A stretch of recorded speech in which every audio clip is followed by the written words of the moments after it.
Manoj home কিচেনলৈ সকলোকে স্বাগতম জনাইছোঁ। আজি মই এটা চুইট ইডলি আৰু ৰাবড়িৰ ৰেচিপি লৈ আহিছোঁ।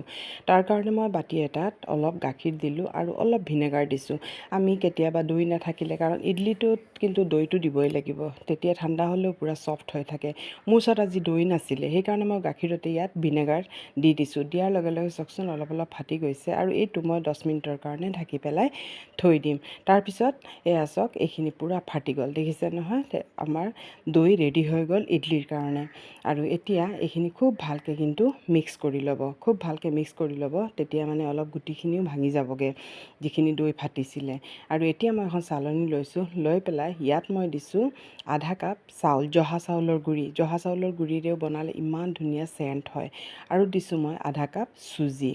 অকল চাউলৰ গুড়িৰে বনালে গৰমে গৰমে কোমল থাকে, পিছত ঠাণ্ডা হ'লে মানে টান হৈ যায় অলপ। আৰু এতিয়া সেইকাৰণে মই চুজিটো ইয়াত মিক্স কৰিছোঁ। আৰু ইয়াত মই এইখিনি ভালকৈ দৈৰ লগত প্ৰথমতে ভালকৈ মই মিক্স কৰি ল'ম। দৈৰ লগত কিন্তু খুব ভালকৈ এইখিনি মিক্স কৰি ল'ব। এয়া চাওক, মই এই ধৰণে খুব মিক্স কৰি লৈছোঁ। আৰু এতিয়া ইয়াত মই দিছোঁ চেনি, গুড়ি চেনি বা গুটি চেনি, যি চেনি দিব পাৰে, আৰু অলপ নিমখ দিছোঁ যিহেতু মিঠা বস্তু বনাইছোঁ। আৰু ইয়াত মই এতিয়া অলপ কুহুমীয়া গাখীৰ লৈছোঁ।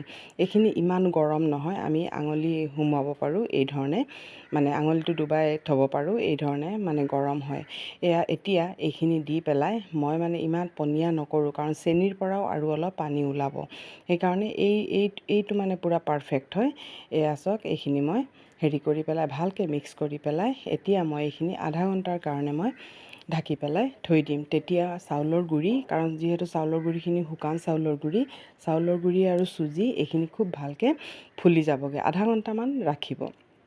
আৰু এতিয়া তাৰ লগত খাবলৈ এটা মই ৰাবড়ি বনাইছোঁ, কাৰণ ইডলিটো অকলে খাবলৈ ভাল নালাগে। যদি নিমখীয়া বনায় তেতিয়াহ'লে চাম্বৰ আৰু চাটনি বনাব লাগিব, আৰু মিঠা হ'লে মই এই ধৰণে ৰাবড়ি বনাই পেলাই লগতে খাওঁ। ইয়াৰ মই অলপ পানী দিছোঁ কেৰাহীখনত, মানে গাখীৰটো জ্বলি নাযাব। এতিয়া দি পেলাই গাখীৰ দি অলপ মই কেশৰ দিছোঁ, এইটো অপশ্যনেল হয়, কেশৰ দিছোঁ কালাৰটো অলপ ধুনীয়া হ'বলৈ, আৰু এটা ইলাইচি দি দিছোঁ। দি পেলাই এইখিনি অলপ উতল অহালৈকে মই হেৰি কৰিম। ইয়াত দিছোঁ মই মিল্ক পাউডাৰ 1/4 কাপ মই মিল্ক পাউডাৰ দিছোঁ। দি পেলাই খুব ভালকৈ এইখিনি লৰাই ল'ম। মিল্ক পাউডাৰ দিলে এটা ক্ৰীমি টেক্সচাৰ আহে, ইমান টেষ্ট হয় খাবলৈ। আৰু এইখিনি খুব ভালকৈ যেতিয়া পূৰা মিক্স কৰি ল'ম, খুব ভালকৈ মিক্স কৰি ল'ব। তাৰপিছত মই ইয়াত এটা বাতিত মই অলপ পানী লৈছোঁ, লৈ পেলাই আৰু অলপ জহা চাউলৰ গুড়ি, একেবাৰে সৰু চামুচেৰে এচামুচ জহা চাউলৰ গুড়ি লৈছোঁ, কাৰণ ডাইৰেক্ট দি দিলে মানে গোটা বান্ধি যাব, সেইকাৰণে অলপ পানীত ঘুলি পেলাই দি দিছোঁ। তেতিয়া এইটো অলপ ডাঠ হৈ যাব, বা যদি চাউলৰ গুড়ি নাথাকে তেতিয়াহ'লে আপোনালোকে ইয়াত কৰ্ণফ্ল'ৰো দিব পাৰে। কৰ্ণফ্ল'ৰ দিলেও সেইটো, কিন্তু কৰ্ণফ্ল'ৰটোতো আমাৰ স্বাস্থ্যৰ বাবে ইমান ভাল নহয়, সেইকাৰণে মই চাউলৰ গুড়িয়ে দিলোঁ। আৰু ইয়াত দিছোঁ মই চেনি গুড়ি দিছোঁ, বা গোটা চেনিও দিব পাৰে। মোৰ চেনি গুড়ি আছিলে সেইকাৰণে চেনি দিছোঁ। আৰু চেনি দিছোঁ, এটা মিঠাৰ ৰাবড়ি হয়। ইয়াত যে ডুবাই পেলাই যেতিয়া ইডলিটো খাব নহয়, ইমানেই টেষ্টি লাগে নহয়। আপোনালোকে এবাৰ মানে বনাই চাব, বিশ্বাস কৰক ইমান টেষ্টি লাগে। এবাৰ এই ধৰণে বনাই পেলাই চাবচোন, বহুতে ভাল লাগে খাবলৈ। আৰু এতিয়া এইখিনি মই নমাই দিম, হৈ গ'ল। আৰু ঠাণ্ডা হোৱাৰ পিছত আৰু অলপ ঠিক হৈ যাবগৈ। আৰু এতিয়া মই ইডলি হেৰিটো বহাই দিছোঁ ইয়াত পানী দি পেলাই, কিন্তু প্ৰথমতে পানীখিনি উতলাই ল'ব, তাৰপিছতহে বেটাৰত মানে ছ'ডা বা ইনো যি হয় মিলাব, কাৰণ পানীখিনি উতলাৰ পিছত, কাৰণ এইখিনি আমাৰ ছ'ডা মিলোৱাৰ পিছত আমি অলপো ৰাখিব নালাগে, নহ'লে তাৰ হেৰিটো কমি যায়। আৰু ইয়াত দিছোঁ মই ইলাইচি পাউডাৰ দিলেও তাৰমানে মিঠা হয় যে, সেইকাৰণে মই ইলাইচি পাউডাৰটো ব্যৱহাৰ কৰিছোঁ। নিমখীয়া বনালে ইলাইচি পাউডাৰ ব্যৱহাৰ কৰিব নালাগে। আৰু এতিয়া এইখিনি মই খুব ভালকৈ ইলাইচি পাউডাৰখিনি ভালকৈ মই মিলাই লৈছোঁ।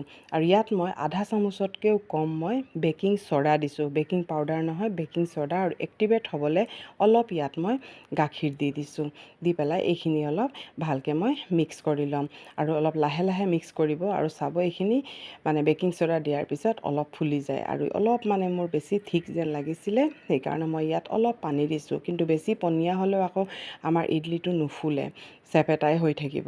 আৰু এতিয়া ইয়াত মই আগতে তেল লগাই পেলাই থৈ দিছিলোঁ, আৰু এতিয়া এইখিনি দি যাম। আৰু ইমানো বেছিকৈ দি নিদিব, নহ'লে ফুলি পেলাই ওপৰত যিখন আছে সেইখনত লাগি যাবগৈ, সেইকাৰণে ইয়াত অলপ কমাই দিব। আৰু এয়া চাওক, মই দুখন হৈছে, এইখিনি হৈছে একাপ, মানে গোটেইখিনি বস্তু একাপ। আৰু এয়া চাওক, আমাৰ পানীখিনি উতলি আছে।